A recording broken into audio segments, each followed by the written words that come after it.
Straight people, I'm gonna need you to stop faking the funk. What's up, everybody? Rivera here, the absolute best LGBTQ comedian in the world. So I wanted to talk about this because it was something that I was just reminded of not too long ago, and it's something that happens a lot in the LGBTQIA, whatever other letters they're adding this week, community, and it's really started to get on my nerves. It's the reason a lot of other LGBT people are not a fan of all the letters that they're adding, and the fact that queer is an umbrella that just covers pretty much everything. Trans used to stand for transsexual. Now it stands for transgender. Transgender can be absolutely anything, and that also is ridiculous. Before we go any further, I'm just going to ask that you guys like, comment, and subscribe. Maybe share the video. If you want to comment and you don't know what to comment, just comment, "You're not a woman." That'll let me know that you were paying attention. If you just comment, "You're not a woman." Thank you so much. Now let's get on with the video. And so I think that with a lot of these lines being blurred, it's leaving a lot of room for people that otherwise don't have an identity to hide behind to all of a sudden identify as LGBT. And it's like, I'm queer. You can't question that. And it's like, what exactly is your thing? Because you being a straight person that just happens to maybe once in a while do something a little adventurous, to me doesn't make you a part of my community. I am a gay man. I have been known to identify as a transgender woman. I have no problem fully acknowledging, though, that that is mainly a troll. But also, there is a history there where I'll explain at some point, like, part of that. But it's not something that I argue with people like as a trans person. I'm going to tell you this. I am a gay man. I am part of the community, whether the community likes it or not, whether the community agrees with my point of view on everything. It is what it is. I am a gay man. That is undeniable. So I had posted this joke on my Instagram. Trans people are always getting mad at things, and if we have any trans people in the audience, don't get me wrong, you're definitely welcome anywhere I'm at. I love trans people, but do me a favor and shut the up. Nobody cares. Be a man, be a woman, be quiet. That's what I need from the trans community. I need you to understand that sometimes it's a you problem, not an us problem. Like, if you go to the mall, you're supposed to be a woman, they accidentally call you sir, maybe you're not doing a good job at it. A lot of people liked it. I didn't get a lot of negative feedback on it because a lot of people have started to understand that as LGBT people, we need to once in a while have a sense of humor about ourselves. It's as simple as that. But one of the people that hit me up, she's a woman by the name of Ivy. She, as far as I knew before this situation, just identified as a woman. And all of a sudden she jumps in the comments. The gist of what she was saying was, as a trans person, it's really hard for us to whatever.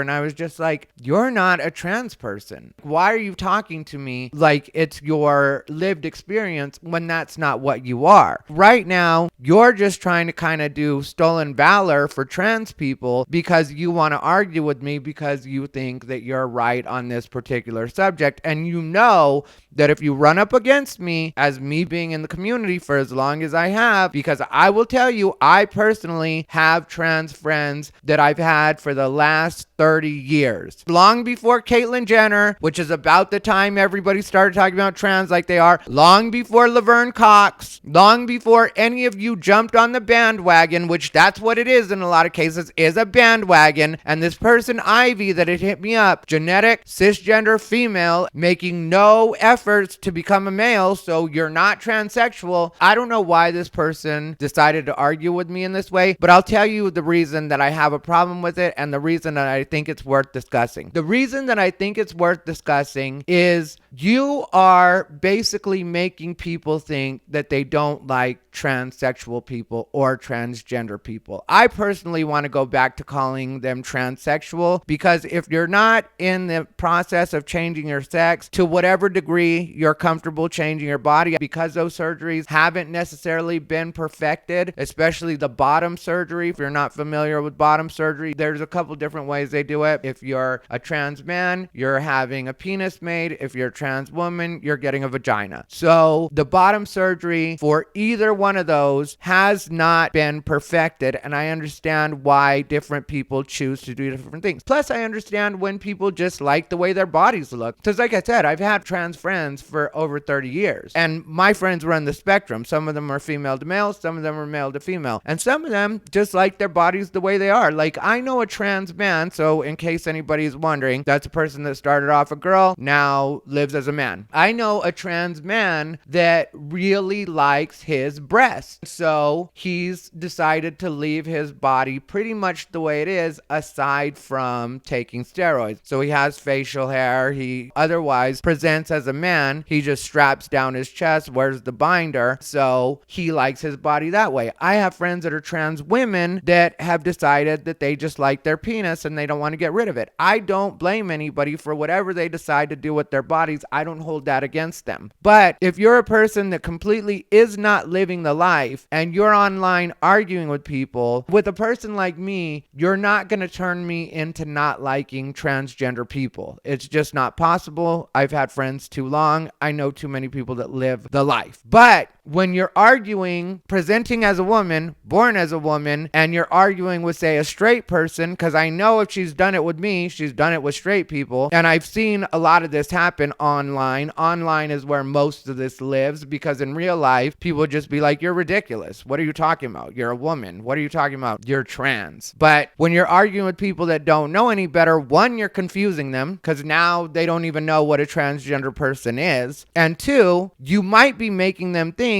they don't like trans people because you're being sensitive on behalf of people that you don't represent. Now, I do understand that this person now, I guess, is dating a transgender woman. So, okay, kick back, look out the window, and learn. Don't try to jump in and start telling other people what they're supposed to think, what they're allowed to say, especially a person like me. I've been in the community for over 30 years. How about you lay off people like me and let me do what I need to do? Because A, trans people have been a very big part of my life, and B, I feel like when it comes to LGBT and any other group that's different, that people are trying to wrap their heads around what it is, and a lot of people are trying to be accepting, sometimes if you inject a little bit of a sense of humor, people are more likely to be open to something. Because to me, it's like when you're a kid. I don't know if everybody's parents did this, but my parents did this with me. It was like you were afraid of the boogeyman. For some people, it's a closet monster. My parents would come in my room sometimes when I was scared, and they would tell me, laugh at the boogeyman, and they would have me laugh at the boogeyman. And it was a good way of letting me know that really there was no boogeyman. And that's the same with transgender people. And I know some straight people are going to get mad at me for saying this, but I'm going to tell you, most trans people aren't at all what you're thinking they are from your online experiences and people like that person, Ivy, that was arguing with me. Most trans people are just trying to live their lives. Most trans people are probably more similar to you than you would ever guess. Most trans people, if you would give them a chance and actually get to know one, you would see that they're not what the media paints them to be. They're not what the LGBT community will try to tell you they are. And one day we'll get into all of that. But for now, what I want to say is, straight people, just stop complicating things by trying to act like you're part of the community because maybe you never felt like you belonged anywhere else. Just because you don't belong anywhere else doesn't mean the LGBT community is now your home. And if you're going to make it your home, you're welcomed to do that. But don't complicate matters by actually getting into it on behalf of people that you really don't represent. Lastly, I will say that this person, I think, was trying to apologize to me by tagging me the other day in a post. That's what made me even think about it. And they also included where they mentioned that I was a problematic bitch. What is this, 2015? Nobody uses the word problematic anymore. And especially to describe a person like me. A person like me, even if you don't like my points of view, is not problematic. A person like me is doing a lot more to help the LGBT community by performing in redneck clubs, by performing for predominantly straight audiences for now 20 years. So I don't need anybody that's not even part of my community coming in and telling me what it is I am and am not allowed to say, because of course that's what the whole conversation was. You shouldn't say this, you shouldn't do that, and I'm like, I don't know why you're telling me what I should and shouldn't say. If you really want to use the word problematic effectively, you injecting yourself in problems that are not your own and a community that is not your own, and speaking for people that never asked for your protection in the first place is what's really problematic. I hope everybody understands what I'm saying. If you can, share this video. I will do a video in the next week or so about transgender in general because I think a lot of people are confused about that. But I will do a video where I tell you, if you're interested, how to address transgender people, how to keep from offending people that are maybe a little different from you, but like I said, more similar than you would probably guess. And that I think will be very helpful to a lot of people. Anyway, this has been Rivera, the absolute best LGBTQ comedian in the world.